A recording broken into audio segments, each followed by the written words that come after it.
High in the Himalayas, where snow-capped peaks pierce the sky, lies a border that has been contested for over a century. This region, with its breathtaking beauty and formidable terrain, has been the backdrop for a complex and often contentious history. The towering mountains and deep valleys have witnessed the ebb and flow of empires, the rise and fall of nations, and the enduring struggle for dominance and control. This is the India-China border, a 2,100-mile-long scar etched across some of the world's most unforgiving terrain. Stretching from the easternmost point of Arunachal Pradesh to the westernmost tip of Ladakh, this border traverses some of the highest and most inhospitable regions on Earth. The sheer remoteness and harshness of the landscape have made it a formidable challenge for both nations to patrol and defend. It is a border marked not by fences and guard posts, but by icy rivers, jagged ridges, and the ghosts of past conflicts. The natural barriers have often served as the only demarcation, with the rugged terrain acting as both a shield and a battleground.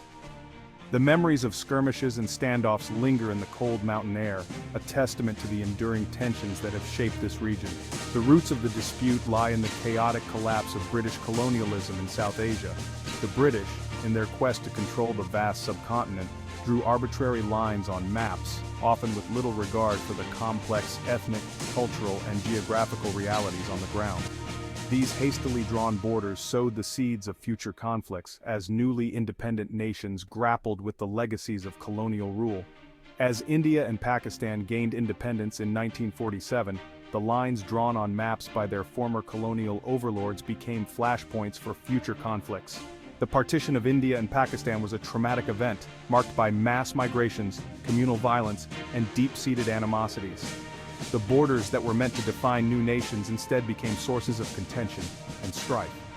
Nowhere was this more evident than in the Himalayas, where the British Raj's imprecise demarcation of its northern frontier left a legacy of uncertainty and mistrust. The British, focused on their strategic interests, often neglected the intricate realities of the region. Their maps, drawn with broad strokes, failed to capture the nuances of the terrain and the people who lived there. At the heart of the problem was the McMahon Line, a boundary proposed by British Indian Foreign Secretary Henry McMahon in 1914. This line, intended to serve as a clear demarcation between British India and Tibet, was drawn with strategic considerations in mind. However, its legitimacy was questioned from the very beginning, as it was never fully accepted by all parties involved. This line, which placed the strategically important Tawang region within British India, was never formally accepted by China. The Tawang region, with its significant cultural and religious heritage, became a focal point of contention. The Chinese government, asserting its historical claims over Tibet, viewed the McMahon Line as an illegitimate imposition by a colonial power. Beijing argued that Tibet, then under Chinese suzerainty, had no authority to sign treaties with foreign powers. This argument was rooted in China's historical view of Tibet as an integral part of its territory, a view that clashed with the British and later Indian perspectives. The differing interpretations of history and sovereignty added layers of complexity to the dispute. The McMahon Line, therefore, became a symbol of the unresolved territorial disputes that would plague Sino-Indian relations for decades to come. It represented not just a geographical boundary, but a deeper clash of national identities and historical narratives. The line, drawn in the early 20th century, continued to cast a long shadow over the geopolitics of the region. It was a line drawn in sand, easily erased by the winds of history and the shifting sands of power in Asia. The ever-changing dynamics of regional politics, the rise of new powers, and the enduring legacies of colonialism all contributed to the ongoing uncertainty. As the world watched, the Himalayas stood as silent witnesses to the unfolding drama, their peaks and valleys holding the secrets of a century-old dispute. The seeds of conflict, sown during the twilight of the British Empire, were deeply embedded in the complex and often contentious history of the region. The British, in their quest to expand and solidify their empire, drew arbitrary lines on maps, often without regard for the cultural, ethnic, and historical realities on the ground. These seeds quickly sprouted in the fertile ground of post-colonial rivalry, as newly independent nations sought to define their borders and assert their sovereignty.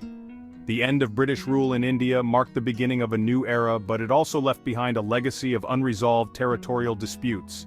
India, newly independent and eager to assert its sovereignty, inherited the British claim to the McMahon Line. This line, drawn in 1914 during the Simla Convention, was intended to demarcate the boundary between British India and Tibet. However, the Chinese government, which was not a signatory to the agreement, never recognized the McMahon Line. China, under the leadership of Mao Zedong, sought to reclaim what it saw as territories lost during centuries of humiliation at the hands of foreign powers. The Chinese Communist Party, having established the People's Republic of China in 1949, was determined to restore China's territorial integrity and national pride. The McMahon Line, drawn without the consent of the Chinese government, became a lightning rod for nationalist sentiments on both sides. For India, it was a legitimate boundary inherited from the British, a line that needed to be defended to protect its strategic interests in the Himalayas. For India, it represented the legitimate boundary of its territory, a line drawn to protect its strategic interests in the Himalayas. The rugged terrain and harsh climate of the region made it a formidable natural barrier, but also a critical area for national defense. For China, it was a symbol of Western imperialism, a vestige of a bygone era that had no place in the New World Order. The Chinese government viewed the McMahon Line as an unjust imposition by colonial powers, and its rejection became a matter of national pride and sovereignty. This fundamental disagreement over the legitimacy of the McMahon Line poisoned relations between the two Asian giants. Diplomatic efforts to resolve the issue were often fraught with tension and mistrust, as both sides were unwilling to compromise on what they saw as core national interests. It led to a series of border clashes and diplomatic standoffs throughout the 1950s, as both sides sought to assert their claims on the ground. These skirmishes, though often small in scale, were significant in their implications, as they highlighted the deep-seated animosities and strategic calculations of both nations. The disputed areas, encompassing the Aksai Chin region in the west and Arunachal Pradesh in the east, became pawns in a high-stakes geopolitical chess match.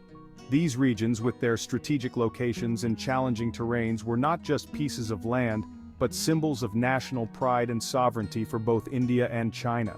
Each side accused the other of incursions, provocations, and violations of its territorial integrity. The rhetoric on both sides became increasingly heated, with nationalist fervor fueling public opinion and government policies. The stage was set for a confrontation that would shake the foundations of Asia. The unresolved legacy of colonialism, combined with the ambitions of two rising powers, created a volatile mix that would have far-reaching consequences for the region and the world. The simmering tensions on the Sino-Indian border finally boiled over in 1962. This was not an isolated incident, but the culmination of years of growing mistrust and territorial disputes between the two nations. A series of border skirmishes, sparked by conflicting territorial claims and miscalculations on both sides, escalated into a full-blown war. The rugged and inhospitable terrain of the Himalayas became the battleground for this intense conflict. The conflict, lasting just over a month, would have a profound and lasting impact on the relationship between the two most populous nations on Earth.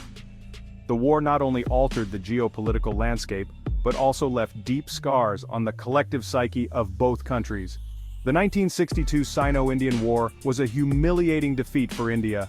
The Indian military, unprepared for the high-altitude warfare and the harsh conditions, found itself at a significant disadvantage. Outnumbered and outgunned, Indian forces were routed by the People's Liberation Army, PLA, in a series of lightning offensives. The PLA's superior strategy and preparation were evident as they swiftly overran Indian positions. The PLA's swift advance across the Himalayas exposed the weaknesses of India's military and political leadership, shattering the illusion of a peaceful coexistence between the two Asian giants. The Indian government faced severe criticism for its handling of the situation. The war ended with a unilateral ceasefire declared by China, which had achieved its strategic objectives. The ceasefire brought a temporary halt to the hostilities, but the underlying issues remained unresolved. Beijing had secured control over the Aksai Chin region, a vast and sparsely populated plateau that held strategic importance due to its proximity to the Xinjiang-Tibet highway. This control allowed China to strengthen its logistical and military capabilities in the region. The war also served as a stark warning to India, a demonstration of China's growing military might and its resolve to defend its territorial integrity. It was a clear message that China would not hesitate to use force to achieve its objectives. In the aftermath of the 1962 war, the India-China relationship plunged into a deep freeze. Diplomatic efforts to mend ties were met with suspicion and reluctance from both sides. The border dispute, once a source of diplomatic friction, had transformed into an open wound, a constant reminder of the fragility of peace in the Himalayas. The legacy of the 1962 war continues to influence Sino-Indian relations to this day, with both nations remaining wary of each other's intentions and actions. The 1962 war cast a long shadow over the Sino-Indian relationship. For decades, the border dispute remained a frozen conflict, marked by deep mistrust, sporadic clashes, and a relentless military buildup on both sides. The Himalayas, once a symbol of shared cultural heritage and spiritual enlightenment, became a heavily militarized zone, a tinderbox waiting for a spark. Despite numerous rounds of talks, the two sides made little progress towards a lasting solution. The Line of Actual Control, LAC, a de facto border established after the 1962 war, remained poorly defined and open to different interpretations. This ambiguity fueled tensions, as both sides accused the other of transgressing the LAC, leading to frequent standoffs and face-offs between patrols. The lack of trust between the two sides was further compounded by China's growing assertiveness on the world stage. As China's economic and military might grew, so too did its willingness to assert its territorial claims, not just in the Himalayas, but also in the South China Sea and elsewhere. India, wary of its neighbor's growing power and determined to defend its interests, responded by strengthening its military presence along the LAC. The stage was set for a new era of strategic competition between the two Asian giants, one in which the unresolved border dispute would continue to be a major flashpoint.